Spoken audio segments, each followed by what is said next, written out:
नमस्कार बंधुगण मो दुनिया चैनल को समस्त को स्वागत करुच्ची। आज आम गाजर पराठा बनैबा। समस्त विभिन्न प्रकार गाजर पराठा बन की खाऊे। आज टे देखु मो स्टाइल गाजर पराठा।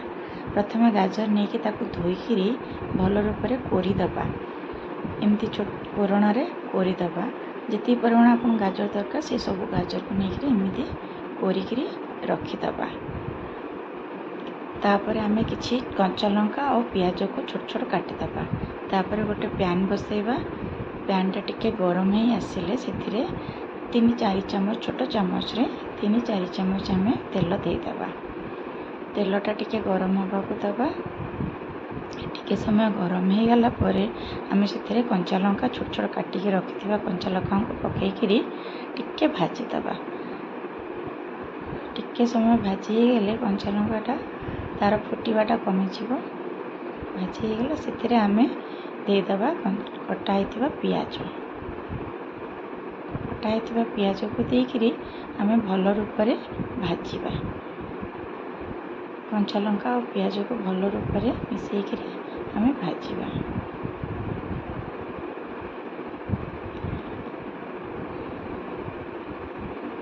देखंतु केते सुंदर रे सेटा भाजी गला।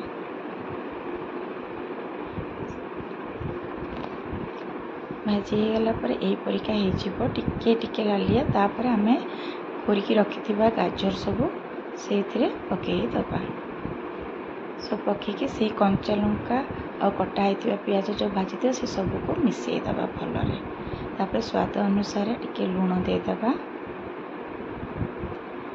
से टिके आमे हळदी गुंड दबा। आउ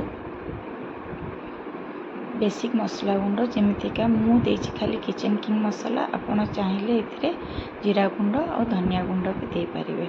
जहाँ को टिके अधिक राग दरकार तो सी एठी लंका गुंड मध्य यूज करि परिबे। किंतु मु यूज करिनी मोर कंचा लंका ही सफिशिएंट मो पे राग।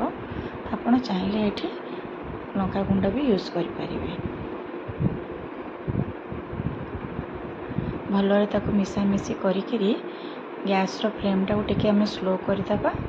स्लो करिकी घोड़ा घोड़ी करी ताको टिके समय सिझी भाजीबा को दबा। से एपटे आमे अटा को नहीं जीवा। अटा आपण आवश्यक परिमाण नहीं जीव। से टिके 3-4 चम्मच बेसन मिसई दबा। बेसन मिसेले पराठाटा बहुत बढ़िया लगे। टिके बेसन मिसेबा। से आमे किछि परिमाणर आवश्यक अनुसार लूण टिके देदबा। लूण देकरी ए बेसन अटा और लूण को भल भाव में मिसईदबा। मिसई देला पर पानी पकेकी भलरे आमे ताको चकटा चकटी करी गोटे नरम डो बनईदबा। तापर आमे किछि गोटे कि 2 चम्मच तेल देकरी से अटा जो चकड़ी रखिथे ताको आउ टिके चकुड़ी दबा। तो भलरे आपणको पराठाटा बहुत सुंदर स्मूथ होके आसीबो।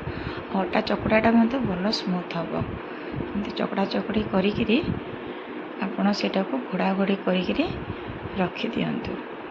अटाटा सेट हवा पे एटलिस्ट 15 मिनट लगे। से भितर आमर एक कोरिकी होउथुवा जो गाजरटा संपूर्ण रूप से भजा हो गला। वर्तमान एवं अटाटा को काढ़ी टिके पानी हाथ होकर आउ थे चकुड़ी दबा। एवं आमे प्रस्तुत करवा परोटा। परोटा पे टिके बड़ गोला ने नेचुराल आम रुटी जी नौचे ताठू टिके बड़ गोला नहीं कि जीवे। टिके सुखिला अटा पकेवा। से आम अटा गोला को रखिकी मामूली जमती रुटी बेलुचे से अनुसार गोल करके टिके बेलिबा। और टिके बड़ ही हम ना कहीं कारण गोलाटा जो बड़ नहीं अटाटा टिके रुटीटा टिके बड़ आसो। से टिके तेल लगेदबा। लगेकरी मझीरे जो रखी जो गाजर कोरा जो भाजिकी रखीचे से जाक को आम मझीरे देदबा।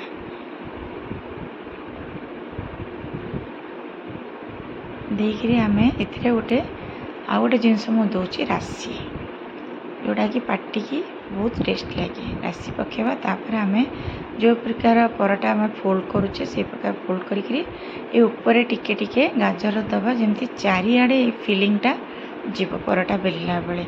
आ ऊपर टिके आमे आ गोटे जिनस दबा जोड़ा है कला जीरा। तापर आम पराठा को फोल्ड करवा, फोल्ड करके आम एवं बेली दबा।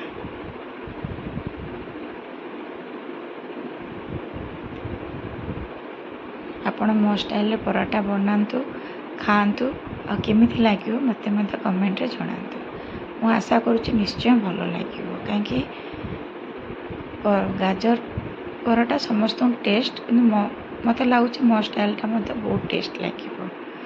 एमती पिला माने साधारणतः गाजर टिके खाइबापी पसंद करते नहीं, किंतु यही प्रकार बन के देले गाजर को गाजर भी खाइले, टेस्ट भी लगिला आ किसी अलग स्टाइल भी है।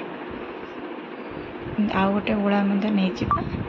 तापर एबे तावा बसई, तावा गरम हो गले से आम पराठा पकईदेवा। पकईकि दी साइड रे आम भलरे सेकिबा।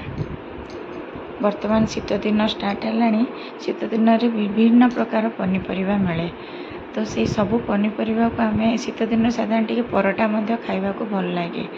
ठंडा ठंडा पाग को पराठा सहित गरम गरम भजा हो किंबा तरकारी हो किंबा किछि नहले एमती पराठा सहित आपण आचार नहीं खाइबे, बहुत टेस्टी लगे। गरम गरम पराठा सहित आचार कॉम्बिनेशन बहुत टेस्टी।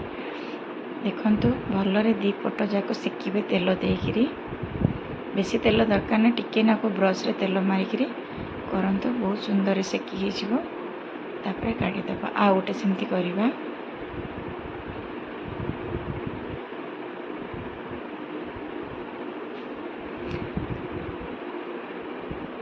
आपण ये गाजर पराठा सकाळे टिफिन रे भी करी खाई पारंते, राति रे डिनर रे मध्य करके खाई पारंते।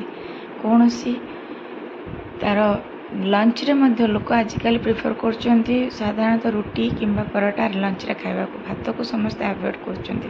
आपण एटा लंच रे मध्य खाई परिबे। करबा को मध्य बेसी परिश्रम नहीं, जस्ट गाजर जदि ग्रेटेड हेकि रखाई थिबो धड़ाधड़ हे जिवो, बहुत समय भी लगे। बेलिले मध्य रुटी फाटिबो कि बाहरिबो से सबरो चिंता भी न थाए, बहुत सुंदर एटा हो जाए। आ यही प्रकार फिलिंग्स देले कौन गाजरटा चारिआडे पराठार चारिपटे रहिबो।